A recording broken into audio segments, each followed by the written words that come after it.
No, well, I started off in Kingaroy, and the father had a property there. He was manager of property there. But he came from a family that's what he would call an elite family in this world. They were on a property called Eskdale, which was half of the Brisbane Valley. And my mother, she was on the other half. Her family had a property at Tarong, and it was thousands of acres. It took in a lot of land there, thousands of acres, and it even took in up in what do we call it? In the Bunya Mountains. They owned all the Bunya Mountains. How many were in your family, Dawn? My family were at Gayndah, and Mum and Dad had a dairy farm just outside Gayndah, and there were 4 girls. We were 4 girls. I've only got one left. The other 2 have passed on. I used to have to milk cows before I went to school, walk across a paddock full of bullocks. And they used to come up behind us, and we didn't know if they were going to chase us or what, but they were just wanted to have a good look, I think. Curious. And Mum and Dad were Church of England. Dad used to do a lot of helping the rector every service, church service. Yeah. But apart from that, whether you'd call them Christians, it's a bit hard to tell, just because they went to church pretty regularly. So I was confirmed there, but didn't really know much about what it meant until I made a decision for Jesus in 1969. Wow. That's great. Where did you 2 meet? On the tennis court in Gayndah. Oh, okay. Yeah. I was secretary of the Gayndah Tennis Association, and Bill used to come up from Biggin to play in the tournaments there. But I didn't give him any favouritism.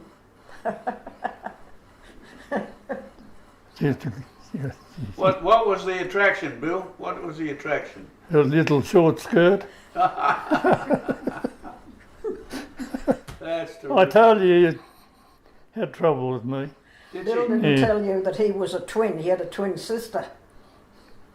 Yeah, there were 3 of us, 2 His, sisters. his other sister lives here in Toowoomba. She's 93.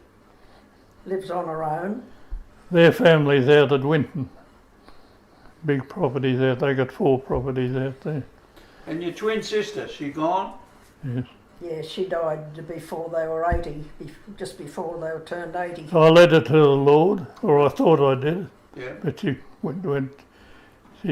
turned totally around the other way. She was gave it all away completely. She left word with her daughter she didn't want anything spiritual at her funeral. I took the service, but she made me promises I wouldn't talk about anything spiritual. It's funny, isn't it, what goes on in the world?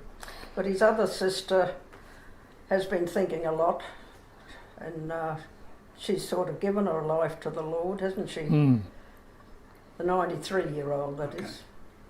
Now tell me about your tennis and cricket career. You're a sportsman, were you? Yeah, well, I loved the sport.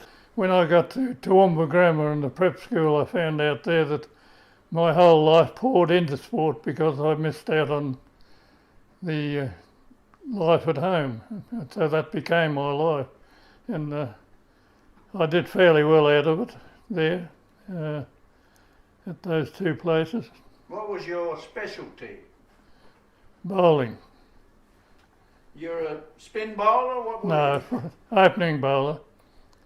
I went to Toowoomba Grammar when I was in, what grade was that, I think, 9th. Yeah. There was 9th, 10th, 11th and 12th. I went there on 9 and I played in the first cricket team in the 9th year and the 10th year, both those years. I took 50 on 1948. I took 51 wickets in the GPS competition. He held that record until just lately. We But the one who beat him did it over more than 1 year. Bill he did it in 4 years. I did in 2 years. Okay. Yeah. But I don't like to talk about those sort of things too much because they don't really mean too much. It was the beginning of doing something for myself. I can say at this stage that right throughout my life I've never had a full-time job. A bits here and bits there, and I've been all over the place. I helped out on this property for no wage, of course.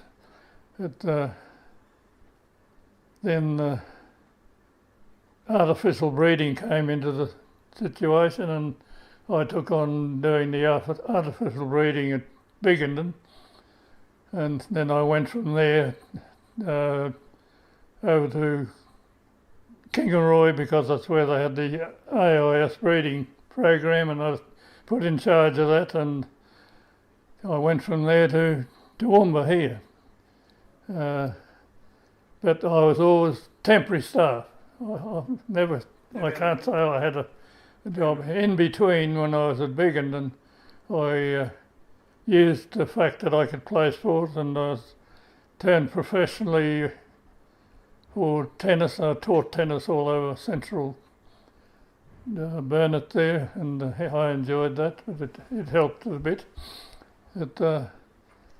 Dad always said, well, you'll have my property one day, and you just help me. And he came to Kingaroy after I went there and had a property there, a 1,000-acre irrigation farm, a beautiful property.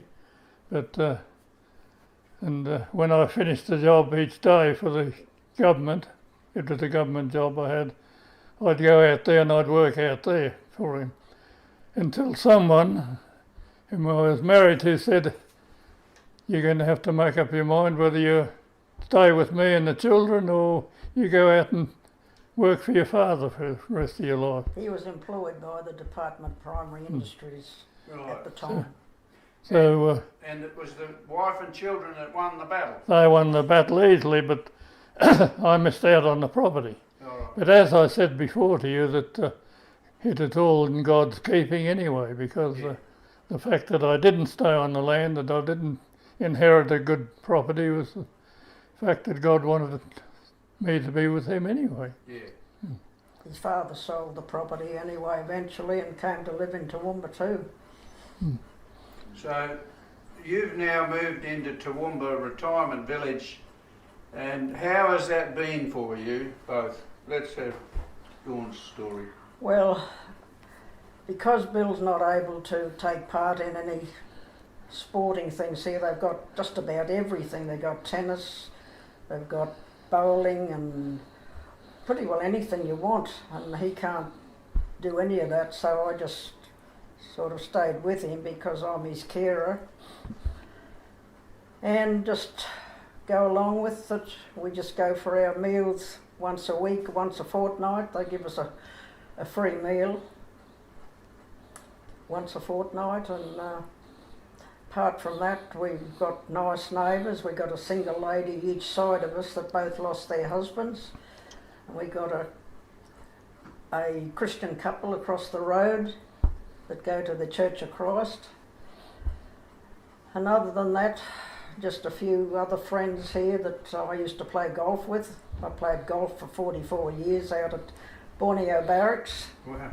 Golf Club, and I had to give it away just when we came here because I hurt my shoulder and it took 12 months to recover. I wasn't going to have it on again.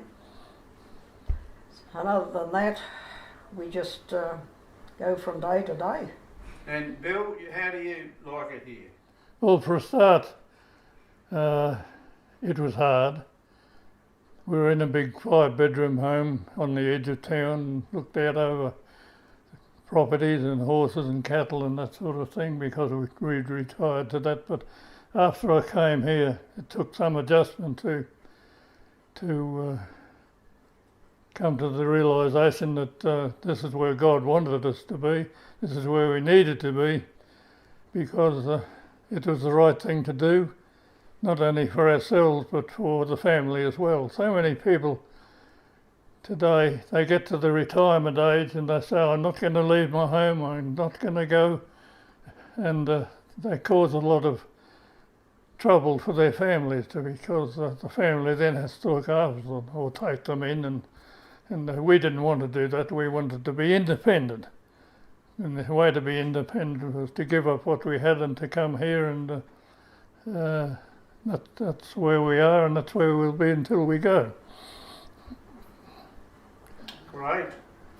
You had how many children, Dawn?